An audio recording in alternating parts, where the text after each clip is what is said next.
ስራ ነው ሁሉም የሚለው ሰው ስራ ሆኖ ምንድን ነው? እኔ አሁን ሁለቱንም ከሌ እያልኩ ጥፋት ለምናገረው፣ ምክንያቱም ብዙ አውርተናል። ከዚህም በኋላ ማውራት አልፈልግም። በጣም ልቤን አሞኛል፣ ተስፋ ቆርጫለሁ፣ ብዙ ነገር ውስጥ ያለ ግን ስራ ሴት በሴት ላይ እየመጣ እንደዚህ አይነት ስራ አለ በሌላው ሀገር፣ በእኛም ሀገር። ምንድን ነው ስራው? እስቲ አስረዱኝ። ምንድን ነው የሚያስተምረው? እስቲ አስረጅኝ አንቺ ከልብድም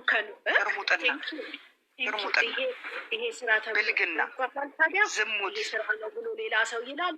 አቁሙ ብለን ስንጮህ እንደዚህ ያሉ ይባላል።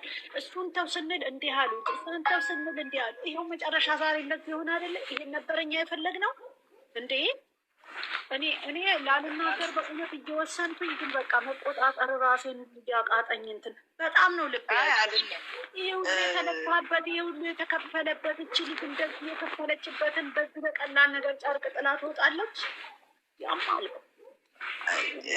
አንዳንድ ጊዜ የህይወት መስዋዕትነት ከሚያስከፍልሽ ነገር ከሆነ ምንም ነገር ሊቀር ይችላል። ማለቴ ከቀን ቀን የመማር የመለወጥ የተለየ ነገር አታይም። ከቀን ወደ ቀን የሚመጣው ነገር እየባሰበት የሚመጣ ነው። በቃ ጀስት ዛሬ ተነግሮት ነገ እንዴ የተከለከለ ወረዳ አለ።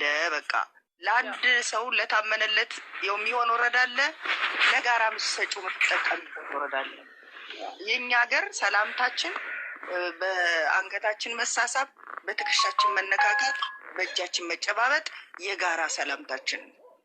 ደረት ላይ ማስተኛት፣ ወገብ ላይ መጠምጠም ለስራ ቢሆን ከአንድ ቀን በላይ መሆን የለበትም ብለን ካሰብን ይሄ ግን ሁልጊዜ የሚያመጣቸውን ሁሉ እዚህ ላይ ልጥፍ እያደረገ እግዚአብሔር የእውነት እኔ ልጁ በየዋህነት ይሆን እንዳለው በየዋህነት ሊሆን ይችላል።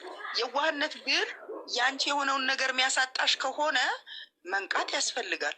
ከአንድም 2 ጊዜ 3 ጊዜ አሁን 4 ጊዜ ማለት ነው እንግዲህ እኔ እንትን ሶሲ መጀመሪያ መጣች፣ ከዛ ራሷ ደግማ ሶሲ መጣች፣ ከዛ ሊንዳ መጣች፣ ከዛ ይች እዩ ምትባል መጣች፣ ከዛ ይች መጣች። በ3ቱም በ4ቱም የምናየው እንትን አንድ አይነት እኔ አላቅም እንግዲህ ሌሎቹም በዛ ደረጃ ይሰራሉ። በእርግጥ እነ ማርኬም ሰርተዋል፣ ግን በዚህ ርቀት አይሄዱም። እንዴ አንቺ ቤትሽ ውስጥ ገብቶ ባልሽን ወይም ቦይ ፍሬንድሽን እንዴ አንቺ ምን ጨነቀሽ ቆይ እንጂ ብሎ ፊት ለፊት ይሽላል እንዴ? እኔ እኮ ብዙማ ያልገባኝ ነገር ወይ አላቅም እኔ ዞሩ ነው ያለብኝ ለራሴ የሚል ሰው አለ እንዴ በአለም ታውቂያለሽ? አይ ጥሩ ስላልሆነ ነው ደግሞ እኔ ይሰማኛል። እኔ ሁለተኛ ሰው ነኝ፣ ሁለተኛ ሰው የሆንኩ ነው እየመሰለኝ ያለው አለች እኮ በቃ። ምክንያቱም ምንድን ነው ያጠፋሁት የሚል ሰው ካለ ምን ትያለሽ? ምንድን ነው ያጠፋሁት እንዴት ይባላል? እኔ ይሄን አልኩ እንዴ እኔ በገሃድ የሚታይ ፕላትፎርም ላይ እየሰሩ እያሳዩን እኛ በሚዛን ማስቀመጥ የማንችል ሰዎች ነን እንዴ? እንደዚህ ለሰው ነው አይደለ ይሄ ቪዲዮ የተሰራው? ለሰው ከሆነ እነሱ የሚመላለሱትን እኮ አይተን ነው እኛ አስተያየት የምንሰጠው አይደል እንዴ? ድብና አድርጎ ነው ያጠፋው እንጂ ጥፋትማ ግን አጥፍቻለሁ ይቅርታ አድርጊልኝ እያላት ነው። ይሄን ደግሞ አሁን ዛሬ ቢረፍድም አለመሸም በሚለው ይቅርታ አድርጊልኝ ሆኖ ግን የምር ይታይሽ ይሄ ማለት ነው። የምር እግዚአብሔር ምስክሬ ነው። ቪዲዮ እያመጡ ካሜራ እየደቀኑ ግን ተጫወቱብኛል። እኔ እሷን ስለ ይቅርታ እኔ ብሩኬንም ወደዋለሁ ግን ደግሞ የእሷ በጣም ስለሚለይብኝ ነው።